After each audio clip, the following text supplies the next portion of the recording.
thank you for joining us for December's edition of Health Bytes with Region 3. We are so pleased to welcome this month's speakers, NNLM Region 3's 2025 Student Development Awardees. Today's session, entitled From Learning to Leading, Student Development Awardees Share Trusted Resources, is the culmination of months of hard work. We will hand everything over to our speakers here in just a moment, but for those in the room who might not be very familiar with our work as an office, I'd like to briefly introduce NNLM. So let's get started just with a very basic question. Next slide. What is NNLM? So the best way to talk about NNLM is to really start by zooming out. So NIH, or the National Institutes of Health, is the nation's leading medical research agency. It's made up of 27 different institutes and centers. One of those centers is the NNLM, or the National Library of Medicine. NLM is the world's largest biomedical library, supporting research, healthcare, public health, and the promotion of healthy behavior. So who is NNLM?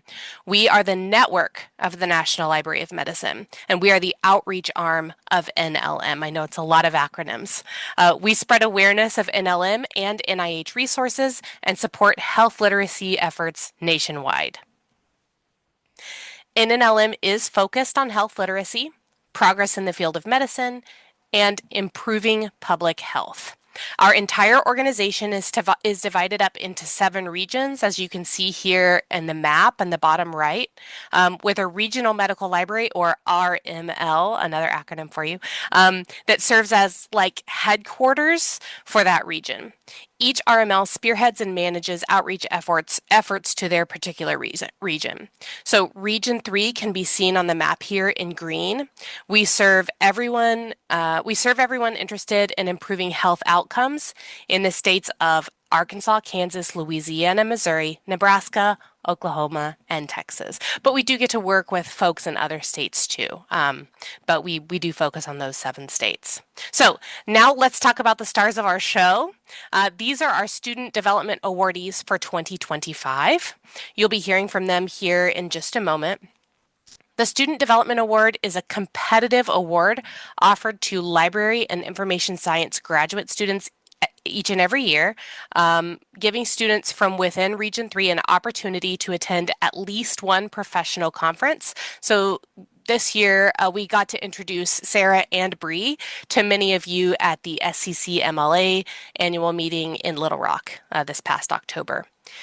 These students worked with our staff for several months to learn about NNLM and to build today's presentations, each covering a useful NLM product. Folks who apply for the Student Development Award must effectively demonstrate an acute interest in health sciences librarianship and must be able to communicate how attendance and presentation in this format might bolster their career. The students you will meet today have done just that. I'll now hand things over to Margie Shepard, who will introduce our first presenter.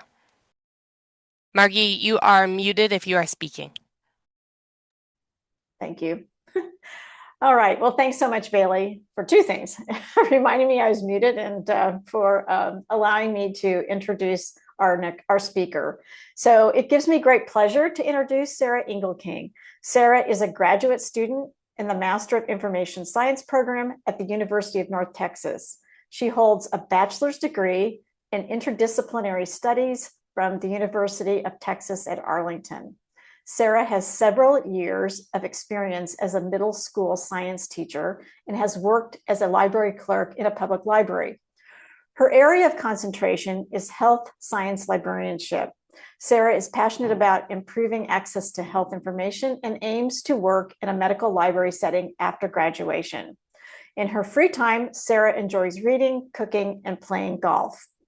Sarah has been so much fun to work with. We have a lot of things in common. I was a non-traditional student like she is, and I love to golf as well. Plus, I love reading.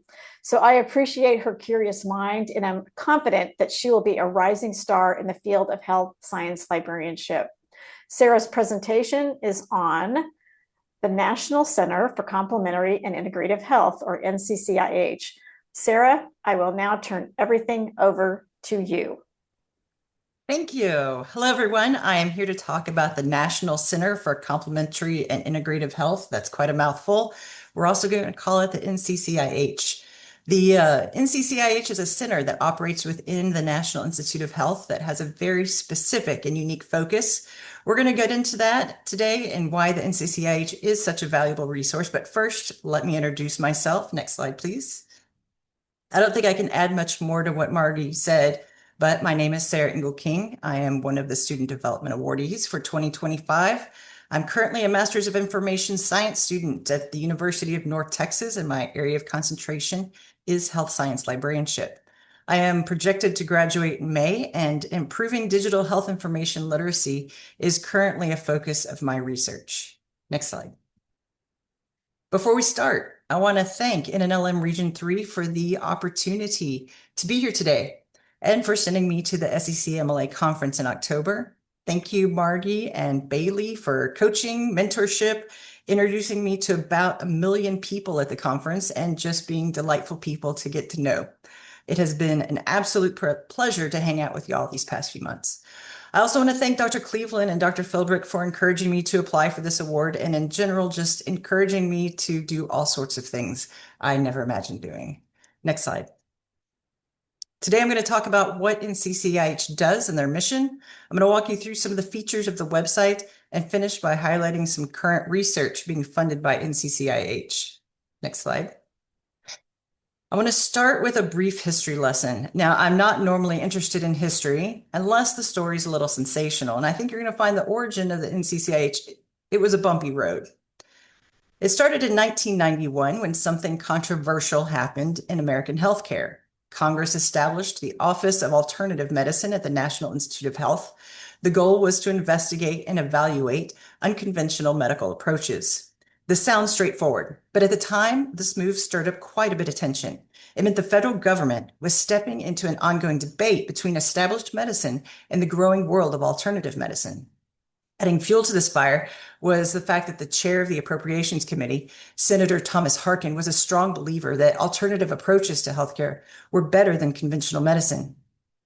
There were several anecdotes about Senator Harkin sharing his passionate views on the healing powers of bee pollen with his colleagues on Capitol Hill. The scientific community was not thrilled. One critic even joked that this new office might end up looking more like an office of astrology than a scientific research organization. And the initial structure of the OAM made things very interesting. The first advisory panel brought together advocates for major forms of alternative medicine and researchers who were sympathetic to these approaches. That mix led to some heated debates about how to properly evaluate treatments. When some members pushed for rigorous scientific methods, like double-blind clinical trials, one panelist brushed that idea off as nothing more than ingrained bureaucracy. But in 1992, NIH directed the OAM toward a more evidence-based research by appointing Dr. Joseph Jacobs as its first director. Dr. Jacobs, who was raised with Native American healing traditions, was educated at Columbia, Yale, and Dartmouth, and also worked as a pediatrician for the Indian Health Services in New Mexico, where he learned to value collaborations between the Navajo spiritual healers and medical doctors. Dr. Jacobs observed that by 1992, baby boomers were becoming increasingly focused on staying healthy, fueling an ongoing demand for wellness trends. However, this also exposed them to unproven supplements and treatments.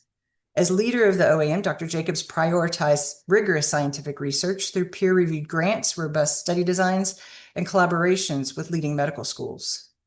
His leadership transformed the Office of Alternative Medicine from a politically motivated project into an organization dedicated to rigorous scientific research with a purpose for improving clinical care and public health. Now, this entire history lesson has been about the Office of Alternative Medicine, which isn't what we call it anymore. In October 1998, it became the National Center for Complementary and Alternative Medicine. And then in 2014, it became the National Center for Complementary and Integrated Health. This was an important change because it reflected a growing understanding that some complementary therapies, when studied properly, can work alongside conventional medicine to support whole person health. Next slide, please. So, what does the National Center of Complementary and Integrative Health do today? As part of its most recent strategic planning, NCCIH took a moment to rethink what the words complementary, integrative, and health really mean, and they've moved towards more inclusive definitions that better reflect whole person approach. So the first question I asked was, what does a whole person approach mean? Well, it means looking at health not just through one lens, but through several connected ones: biological, behavioral, social, environmental. It means empowering individuals, families, and whole communities to improve well-being across these areas, not just treating symptoms or disease. Next slide. So why is whole person approach to healthcare important? Well, first of all, people are turning to complementary and integrative health approaches in huge numbers. About 37% of US adults use some of these therapies, and they're spending more than $30 billion on them. Most of that is out of pocket. That means people are investing real money and real hope into treatments, and people deserve clear evidence-based answers about what works, what's safe, and what's worth their time and money. Second, we have a national challenge with chronic pain. About 1 in 5 Americans lives with ongoing pain. The healthcare system has relied heavily on opioids, medications that can help in the short term, but have some serious risks, including addiction. In fact, pain is the #1 reason people seek out complementary health practices. So studying non-drug options isn't just interesting, it's essential. Third, Americans are stressed and overwhelmed. Our healthcare system can feel fragmented and focused on treating diseases rather than treating people. So it's no surprise that many folks are looking for approaches that help them feel better overall, not just fix a single symptom. And all these challenges, they're costly. They cost money, they cost time, and most importantly, they cost health. And so that's why the work of NCCIH is so critical. Next slide. NCCIH brings rigorous science to areas where people are already spending billions of dollars and placing a lot of trust. About 40% of the center's budget goes directly towards studying non-drug pain management research that's already helping to shape Medicare policy. They're uncovering how the brain regulates emotions, which is leading to innovative mindfulness-based treatments for people recovering from opioid use disorder. The center is also doing some truly groundbreaking real-world research. They're testing non-drug therapies in places like military health system and the VA. These are settings where pain and stress and trauma are especially common. They're studying natural products such as flavonoids that may help with stress resilience and cytosine for smoking cessation. NCCIH is a leader in understanding brain-body communication, why practices like meditation, yoga, breathing exercises can actually help regulate both emotional and physical well-being. And within the NIH, they have a major role in coordinating pain research across the entire institution.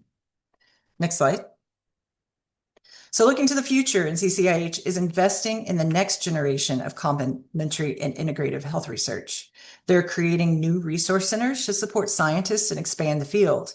They're developing tools to help us study whole person physiology, and they're collaborating with groups like CDC and NIH All of Us Research Program to help build a whole person health index, which will help researchers measure and understand health in a more complete person-centered way. Next slide. So when we talk about whole person health, integrative approaches and complementary theories, it's not abstract. It's about improving people's lives, supporting safer and more effective care, and giving individuals and communities the tools they need to be healthier. So this visual is something I pulled from the NCCIH website that shows the major domains of focus for the center. You have positive health processes, mind-body connection, nutrition and natural products, whole person research, and pain management. Next slide.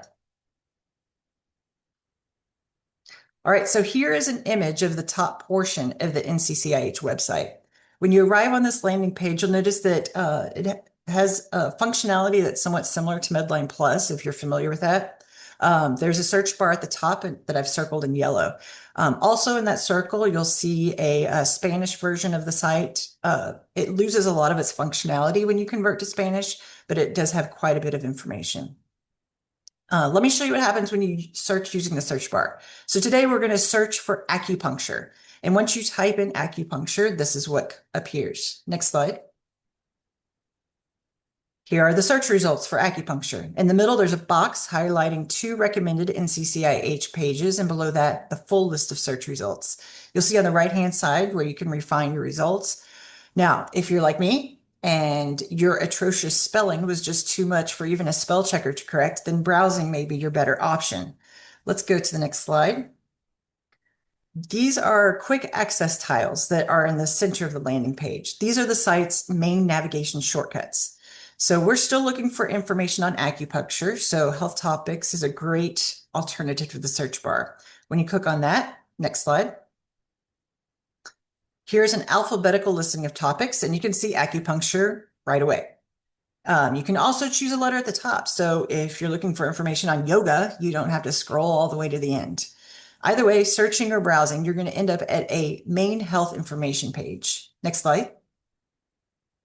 This is really the heart of NCCIH's consumer health content. I was only able to capture a part of this acupuncture page, but you can see from the snippet, the information is very well organized and easy to read. I've also typed out a full list of what that page covers, so you can see the breadth of information covered. Next slide, please. Going back to this browsing section, on the bottom right, there's a section called Know the Science. When you click on that, this is what appears. Next slide. You're taken to a collection of evidence-based health literacy tools.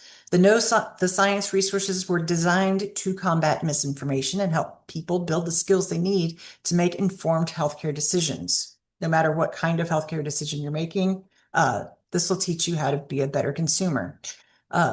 There are a variety of resources here, which include modules, quizzes, and videos. The graphic here shows some examples: how to read a scientific journal article, how medications and supplements can interact, why natural doesn't automatically mean safer or better, how to evaluate online health resources, how to interpret health news stories, commonly misunderstood terms in complementary health approaches, and how to locate reliable information. Next slide. Now, one of NCCIH's core research domains is pain. So when we click on the pain tile, we land on a page that breaks down the NCCIH's work in this area. Next slide. Chronic pain is the most common reason people seek complementary medical care, so NCCIH is committed to studying non-drug approaches. At the top of this page, you're going to see what's new in pain research, consumer information on pain, grant funding opportunities, NCCIH labs, and resources for health professionals. Now, this is just a sample of the consumer health portion of the NCCIH website. When I chose to present on NCCIH, it was the functionality of this site that really drew me in.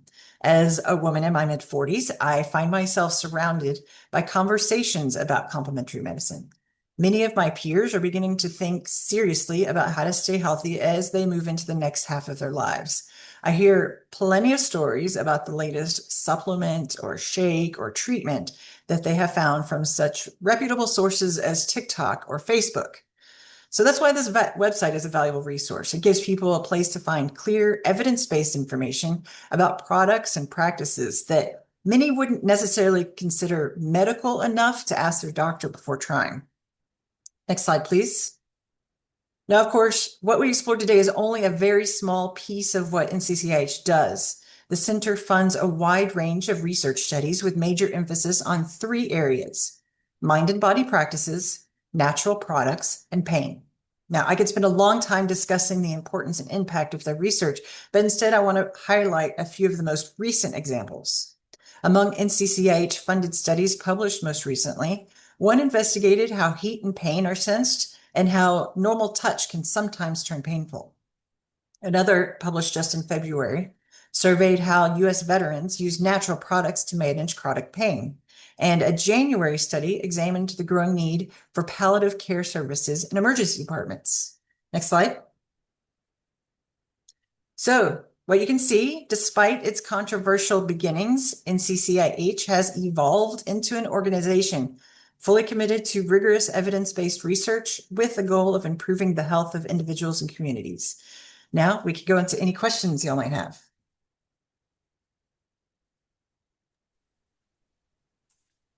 Okay, there is one in the Q&A. Here's the question. Is there any integration between the NCCIH and other NIH sites like Medline Plus, or are they pretty much separate? No, that's a great question. When you go into the website and you get on these information pages, at the bottom there are links to all the other NIH resources.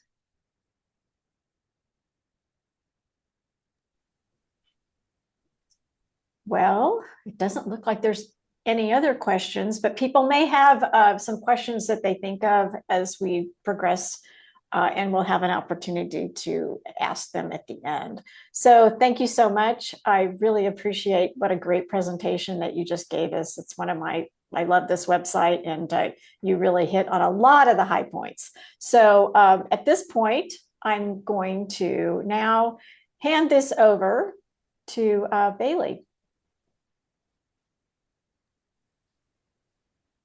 Wonderful. Thank you so much, Sarah. Fantastic job. I'm going to pause here for just a minute. Oh, sorry. Will you go back to yeah, I'm going to pause here for just a second. Sarah has this contact page. So in case y'all wanted to grab any of the information from this page before we move on, I just want to give y'all an opportunity to do that. So I'm going to pause for like 10 seconds.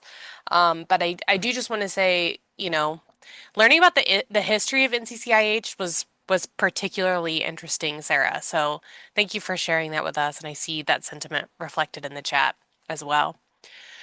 Okay, let's go ahead and move forward. And if you need to go back to that contact information, I'll share the link to the presentation slides again here in just a moment. All right. Well, I am thrilled to introduce you all to Bree. Bree Hales is currently pursuing her Master of Library and Information Science at Simmons University. She holds 2 bachelor's degrees in communication and health science. Bree's diverse background includes experience in the medical field, nonprofits, and healthcare e-commerce, along with time spent living abroad in Saudi Arabia. These experiences have fueled her passion for serving as a reliable resource and continually learning new skills. Medical librarianship presents a natural path that combines her interests and her values. Bree is based in Houston. Traveling is her favorite hobby, along with dabbling in crafts and snuggling with her 2 cats. So it's been like such a pleasure collaborating with Bree this semester, as you all may be able to tell whether you met her at SCCMLA recently or are just encountering her for the first time today. Her tremendously varied life experience will certainly make her an asset to the field of health information science. So, Bree, I'm going to now turn everything over to you to present on the Common Data Elements repository. Thanks, Bailey. My project was more geared towards the research side of things. The NIH has put together this repository of common data elements, and we're going to kind of look through the repository today. Next slide. So this is a little bit about me. As Bailey mentioned, I have some bachelor's degrees. I'm currently in school at Simmons. Here are a few pictures of me with my husband and my cats and us living in Saudi Arabia. That bottom left picture is me in an abaya on our compounds that we lived on. We lived in Saudi Arabia for about 5 years, and while we were there, we were able to go to 17 different countries. Next slide. I have a few people I want to thank. I'm not going to read through them all, but they're all very important to me, and I couldn't ask for a better team to be in my corner because they have all helped me get to where I am and have helped me narrow in on what I want to do. Next slide, please. So today we are going to go over some key terms, what the Common Data Elements repository is. I'll probably refer to it as the CDE. The parts of a CDE page, and go over any questions y'all might have. Next slide. So this kind of will drive home the importance of it. How would you write this date? What day does the USA celebrate Independence Day? The first example here is how in the US we would write the date, month, day, year. If we go across the pond, you have day, month, year. You could write it all the way out as 4th of July. You could write July 4th with a number in there, or if you want to get creative, you could throw in some emojis. What the CDE repository does is it standardizes this data and it ensures that the question and answers are clear so that you have more usable data while you're doing your research. Next slide, please. So here are some key terms in a little graphic that I made. What is a CDE? The standardized, precisely defined question paired with a specific set of allowable responses. This is, it just gives you a good, it's standardized. You can use it, you can take it, you can use it immediately, and we'll get into more of why that's useful in the next slides. You'll also see form, which is a set of CDEs that are grouped together, and then a bundle, which is kind of a more formalized form. They can't be broken up into separate pieces or the data becomes invalid. This is typically used for research and clinical reasons, just to make sure you're collecting full data that you can then put into a repository and can be used later.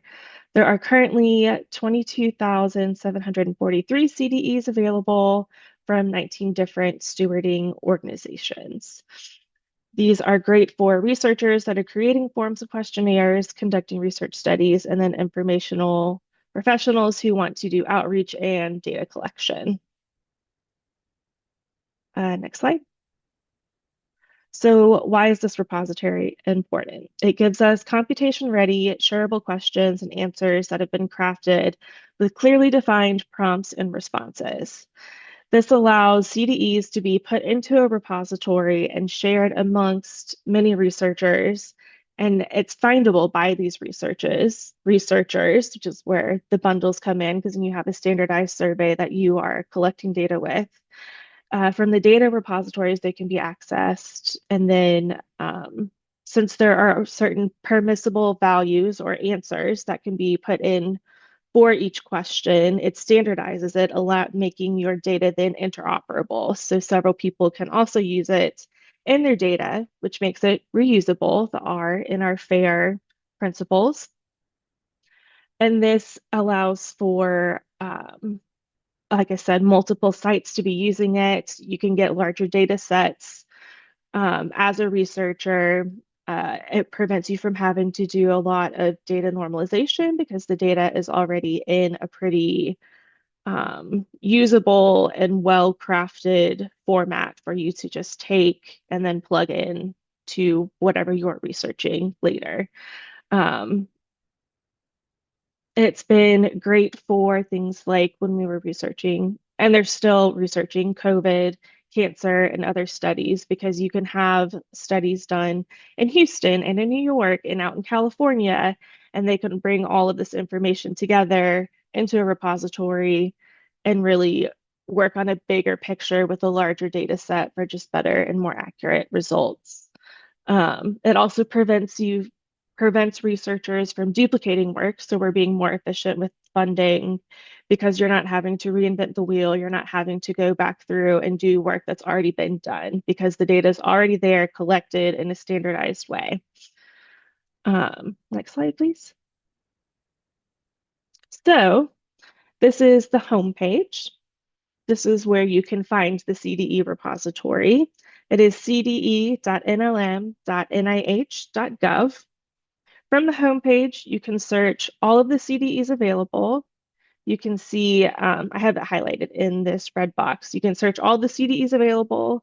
You can search NIH endorsed CDEs, which we'll talk about on the next slide, and you can search for what forms are available. I'm going to give you all a few seconds to pull up the CDE repository because it will make it easier to follow along and see what I'm talking about on the next few slides. So again, that website is cde.nlm.nih.gov. I'm just going to pause for a couple of seconds.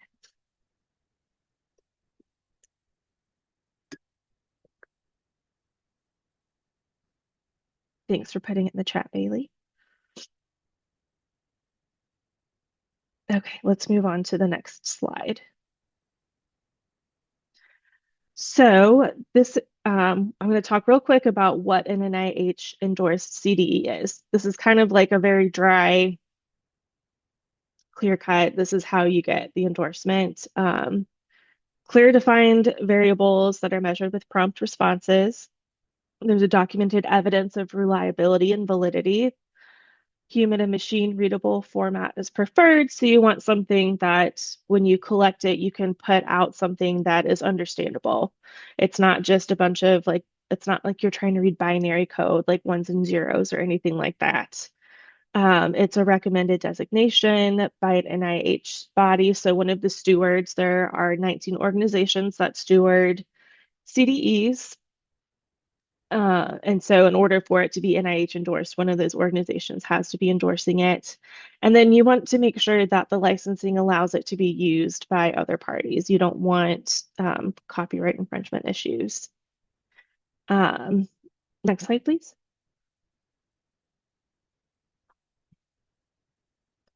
So now that we are on the web page, let's talk about some search strategies. It does use Boolean operators.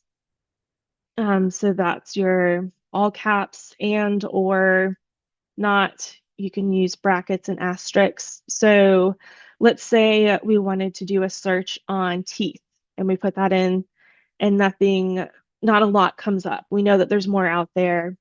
So how do we expand that search? You could do teeth and then in all caps or tooth, and you'll come up with a lot more results. And let's say that brings up an overwhelming amount of responses or results for what you're searching for. You can then add filters. So one of the popular ones would be the NIH endorsed CDEs, and that'll kind of tailor your results. If you remember order of operations from algebra class, you can use the brackets and it'll perform that part of the search first, and then it'll go back and do the rest of your search. And then if you want to use a wildcard character like an asterisk, those are great if there are multiple spellings or variations to a word, or if you want to catch pluralizations of a word. So if you have a word like gray, here in the US, we tend to spell it Gray. Over across the pond, they will spell it Grey. So in order to put that in the search and capture both color instances, you would do GR*Y, and that would bring up all the results using that wildcard key. You also have several filters, the NIH endorsed CDEs, which we talked about earlier, the 19 different stewards that have they each kind of have a specific mission of what they are researching, and that helps you. You can, based off their mission of what they are trying to research, you can tailor what you're looking for and the research that you want to do to those organizations that you know align with your mission. There are topics you can sort by, such as analytics, diagnostics and therapeutic techniques and equipment, chemicals and drugs, diseases, healthcare, and there are a bunch more, but those were some of the really big ones. You can also look at the registration status. The two big ones that I came across were standard or qualified, and this is how broadly a CDE is being recommended for use. And then you can also sort by data types. So one of the really popular ones is a value list. It's a table of these are your allowable answers, and you just kind of like fill in the bubble, like a Scantron kind of question. There's also, there's data type of number, text, date, like in our example at the beginning of the presentation, or externally defined is one of the categories, or you can respond with a file.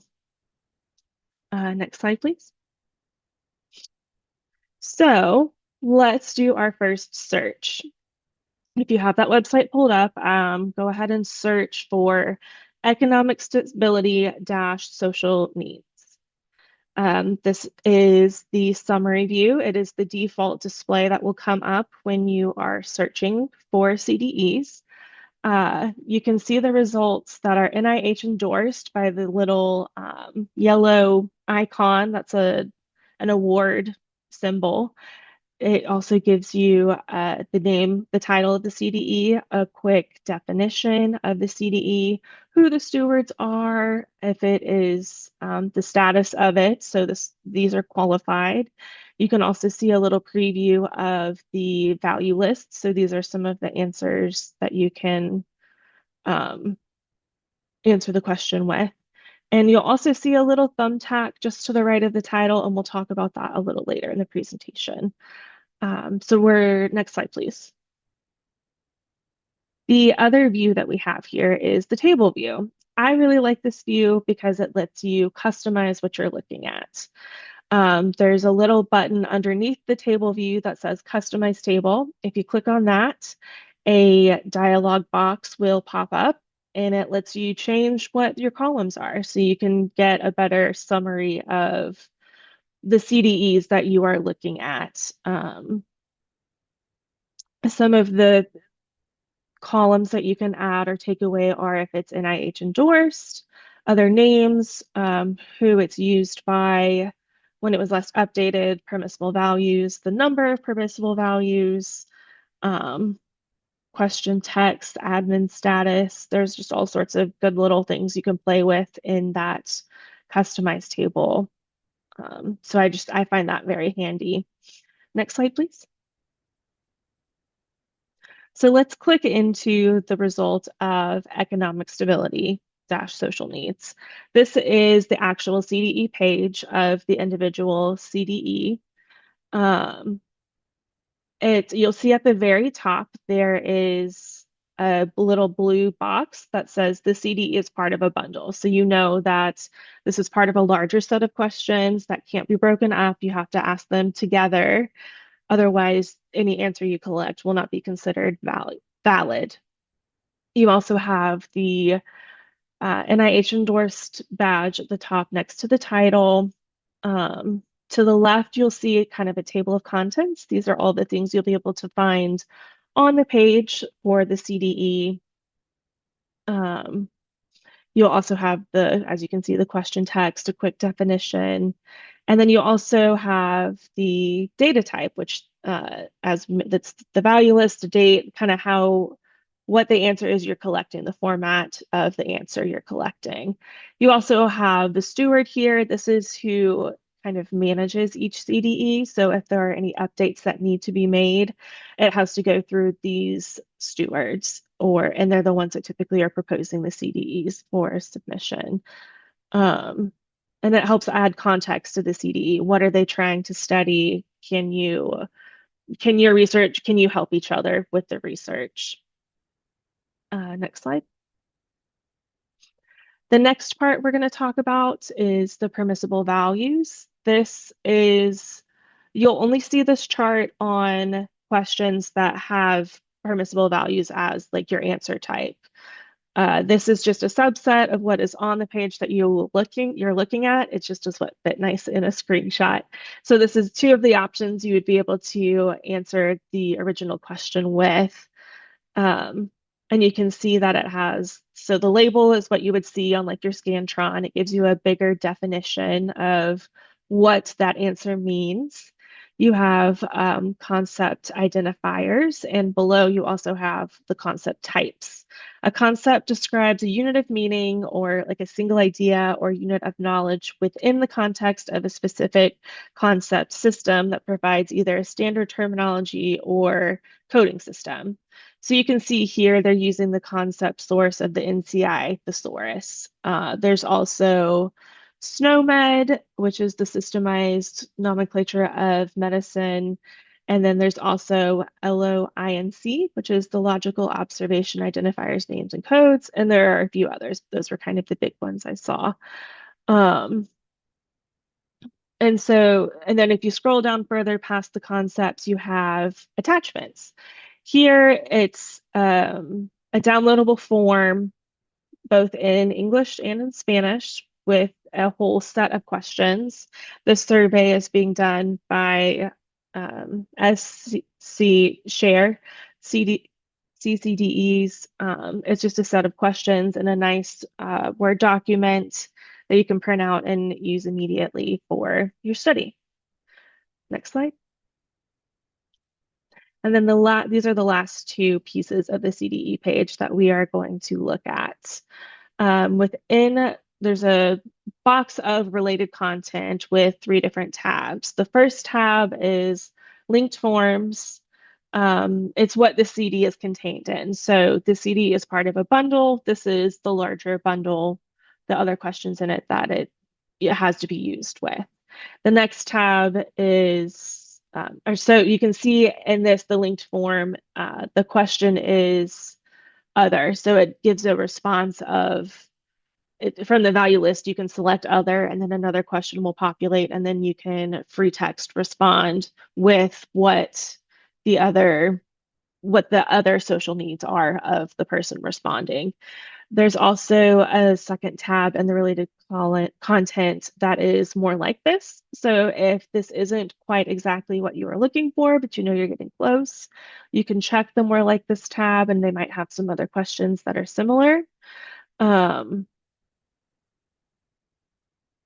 Yeah, and so it'll also, if it's being used in other things or similar topics, it'll be in that more like this tab. And then finally, I think that this is interesting, the change log. So underneath the green box, we have the status of the CDE, but you can also look at when it was published, how many times it has been viewed, so kind of how popular it is and well used it is. You can also look at the change log, so you can see how it has changed over time. And it can tell you how either the studies have evolved, how they've updated the text to make it more clear. It just gives really good context for each CDE. Next slide, please. So we talked about that little pin off to the right on the CDE page. You need an account with the CDE repository in order to use that feature, but it is a very handy feature. It's very simple to request an account. I got one with my Simmons student account. It allows you to create boards and save CDEs and forms to different collections, very similar to Pinterest. So you can keep everything just kind of together and organized and earmarked that you would like to use. If you are part of an organization, you can share content. If you're an approved curator, you can add to the boards or take away. And it also allows you to export the CDEs so that you can use them in other things. It makes it look nicer, and it's easier to use when you have an account. So you'll see these 3 different buttons throughout the CDE repository, and that's how you can save them to your account. Next slide. So while this is a great tool, there are always challenges to anything, right? So there are some of the features, as we mentioned on the last slide, they are limited by the account holders. So you have to have an account in order to use them effectively. You also have to have a large buy-in, right? You have to have a bunch of people that are invested in this. They believe in what the CDE repository can do in order to get these large data sets to really see the benefits of standardizing these questions and answers. It can be slow when it comes to updating CDEs because it is managed by very large governing organizations. So they have to walk the red tape in order to bring about any changes to the CDEs. There are also lots of CDEs that are very, very similar. If we go back to like the address slide that I had, for the table view, there were a bunch of different ways that you can ask for an address and that people can respond with an address. So you have to pay really close attention to what exactly it is you're selecting for the research that you want to do. It can also be a little clunky to implement for backend developers when they're trying to integrate it into their own systems because it requires manual mapping and it's just not always clear cut. There are multiple different sites and people using these CDEs, and as you most probably know, the more people you get involved, the more inconsistencies that can come up. So even though things are very well defined and standardized, you still kind of come across just things being used inconsistently, and the workflow becomes a little more complicated just the more cogs in the machine there are. So I have off to the right a few pictures of just some challenging things. We hiked out into some wadis in a canyon near Neom in Western Saudi Arabia. And that's like an airplane that was in the middle of the desert that we walked out to that had been shot down, and it had a really cool backstory. And then some mountains in the background, that's the Grand Tetons in Jackson Hole. So those are all just big challenges to overcome, walking out to them and uh, just getting to them and walking through it and facing those challenges. Next slide, please. These are some of the sources that I used. I took several of the NIH, CDE, or the NNLM, sorry, the NNLM courses on CDEs, why it's important, how to use them. I highly recommend them. They were very helpful if you want to learn more. There is a listserv. If you want to stay up to date on what is happening with the CDE repository, it'll give you all the updates.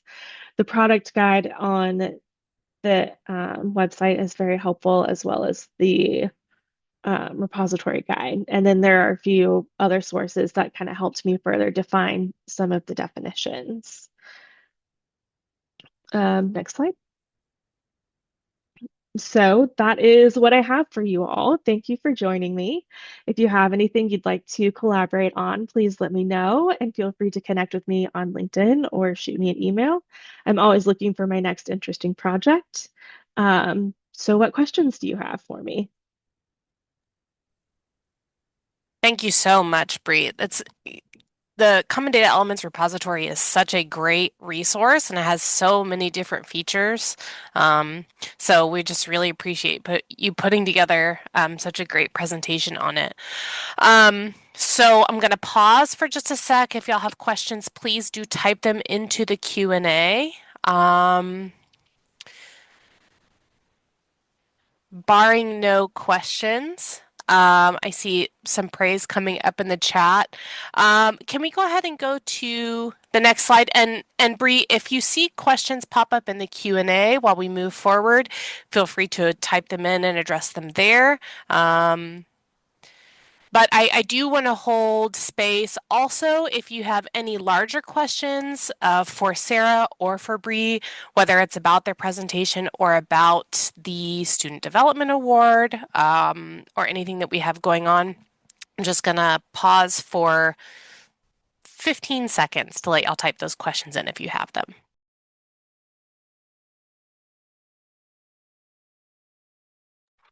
See lots of great support in the chat. Thank you, everyone, for them. I see that Susan Steelman says, if promoting the CDE to researchers, what main hot points would you recommend? And this is a question for Bree. There is a lot to mention. What do you recommend?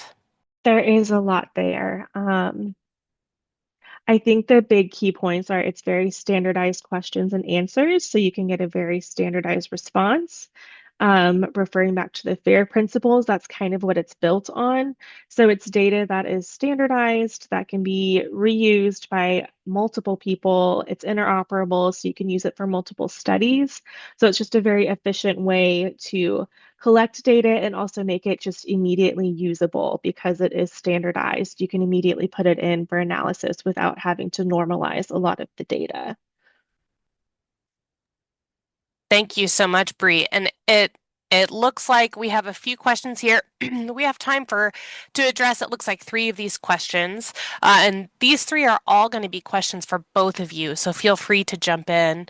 The first one comes from the Q&A. How did you both select which resource to present on today? I'll start. I chose the resource because it was just applicable to my life.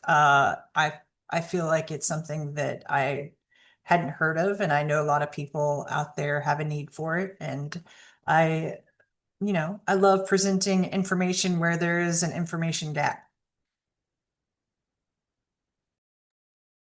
I found the CDE repository just really interesting tool. I worked for an e-commerce company, basically doing product listings for their website, and there's a lot of database management with that. So the repository just felt very familiar with the searching, and research is something that I'm also interested in. So it just felt like it was in line with what I enjoy and what I would like to do in the future. Thank you both. I am going to address this question about it would be nice to hear about the experience of attending SCCMLA.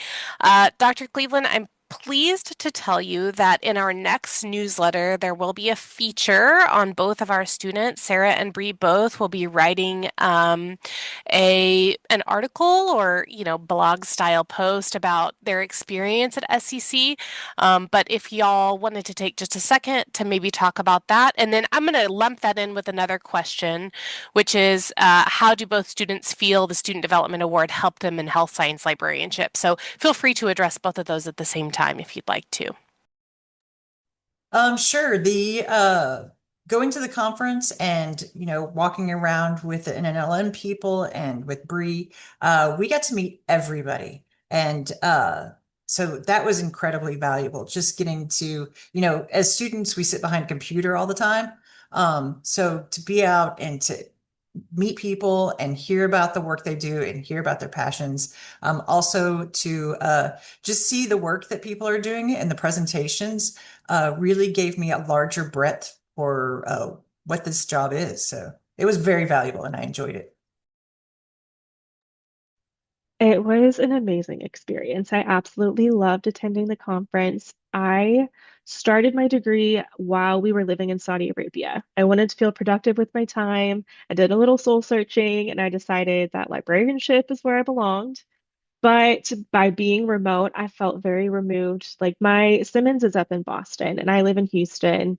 They do a lot for online students, but I felt a little disconnected. So being able to come to this conference and be welcomed into this just amazing group of people from NNLM, from SCC, from MLA, everyone's just been so welcoming and helpful. And it has been fun to see what they're working on, to feel like you're in the right place, and to just like reaffirm, like, this is where I belong. This is what I want to do, and kind of just start brainstorming the future. Thank you both. Those are both great answers, and I will, just back up what you said. I really find the SCCMLA community and the NNLM network of professionals that we get to work with as a really special group. Next slide, please. So let's give these outstanding students the virtual round of applause for their presentations today. I see that there have been lots of kudos in the chat, so I'm just going to clap. I'm sure everyone else is clapping, you just can't hear it, but thank you both students. You did just an outstanding job. You're both exceptional. Thank you for sharing your knowledge with us. And I really do believe that the future of health information science is very bright. I also want to thank all of you for being here today, and a special thanks to university faculty who trust us to give their students meaningful learning and networking experiences. Also, this important work is not possible without wonderful coaches. Margie Shepard has spent the last several months working closely with our students, guiding them through this process. So 1,000 million thanks to Margie, and to the rest of the Region 3 team, Michelle, Debbie, Sierra, Sheila, Calais, and Dan, for supporting this important program.